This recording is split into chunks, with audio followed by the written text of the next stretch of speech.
Have you ever wondered why Santa only comes once a year? Why he sneaks into homes at night? Why he watches children when they sleep? Or why nobody has ever actually seen him?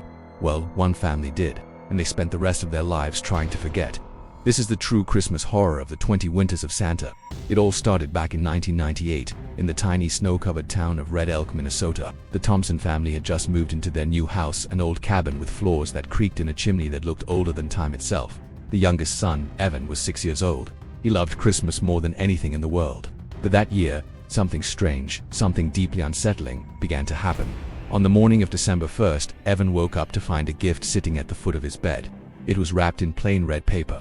There was no card, no name. Inside was a tiny wooden figurine of Santa Claus, hand-carved, smiling, with glowing red paint on its eyes. His parents swore they didn't put it there.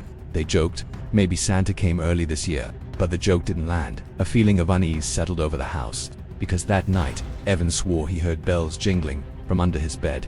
The next morning, the family noticed something bizarre outside: boot prints, huge ones, leading from the edge of the forest straight to their back door. But it hadn't snowed all night.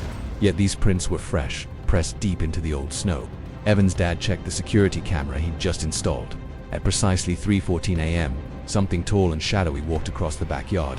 You couldn't make out a clear figure, just a silhouette against the darkness. But the bells, you could hear them loud and clear on the recording. Evan, with the innocence of a child, said, "I think Santa wants to meet me."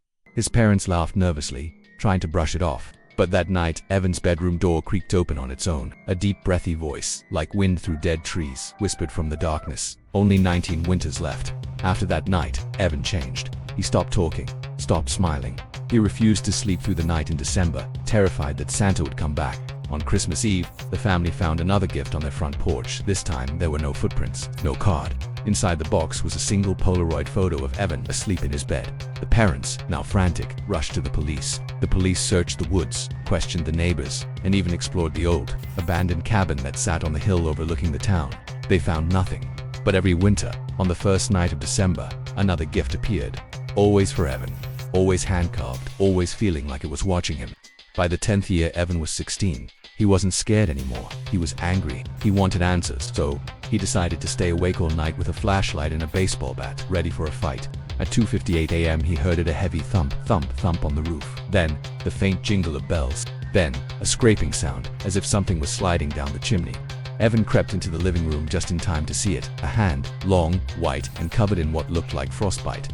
It was reaching out from inside the fireplace, gripping the stone hearth like a spider. The hand pulled, and a tall, unnervingly thin figure in a shredded red coat stepped out into the room. Its beard wasn't made of hair.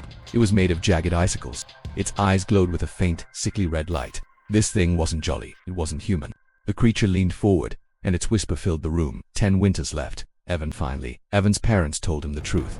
Red Elk had a local legend, not about Santa Claus, but about a creature called the Winter Watcher. The legend said that every 20 winters it chooses a child. It leaves them gifts, returning each year to remind them of their fate. And on the 20th winter, the chosen child becomes its replacement. The creature wasn't delivering presents. It was mocking Evan, preparing him. And according to the legend, nobody had ever survived the 20th winter. Evan spent the next few years training himself. He learned to function on almost no sleep. He avoided warmth, trying to acclimate his body to the cold. He devoured old journals, local legends, anything he could find that mentioned the Winter Watcher, desperate for a way to fight back. But the gifts only grew worse. One year it was a small box of animal bones, the next, a pile of ash, then, a lock of what looked like human hair. One year, he woke up to find a snowman built in his yard, shaped exactly like him, standing just outside his bedroom window, watching. On the 17th winter, the creature left a note, scratched onto a piece of bark: "Stay awake all you want. I will collect you asleep or dead." That night, every photo in the house changed. In every single picture of Evan, a pale frostbitten hand was now resting on his shoulder.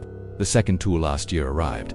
Evan set traps. He strung barbed wire across the top of the chimney. He set up motion sensors and cameras on every tree in the yard. At 3 a.m. they all triggered at once. The creature didn't use the chimney this time. It walked straight through the front door without even opening it, as if it could slide through the very fabric of reality. Evan stood his ground, facing it with a knife, his hands shaking.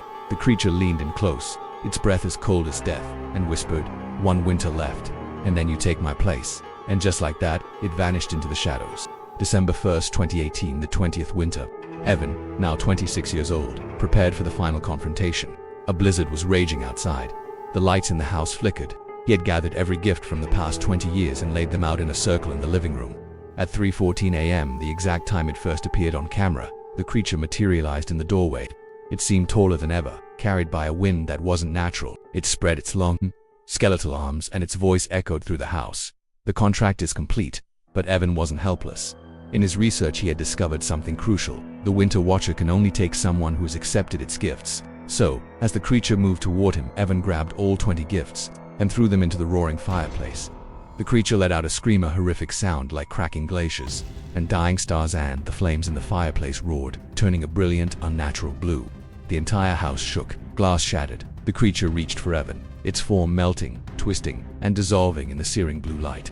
And then, it was gone. Silence. The fire crackled. The snow fell outside. Evan had done it. He had broken the cycle, or so he thought. The next morning, Evan stepped out onto the porch to survey the damage. A fresh blanket of snow covered everything. But there, on the top step, was a single, giant footprint. And inside that footprint sat a small, red gift box. A tag was tied to it. The tag read, Winter One. And it wasn't for him. It was for his newborn daughter.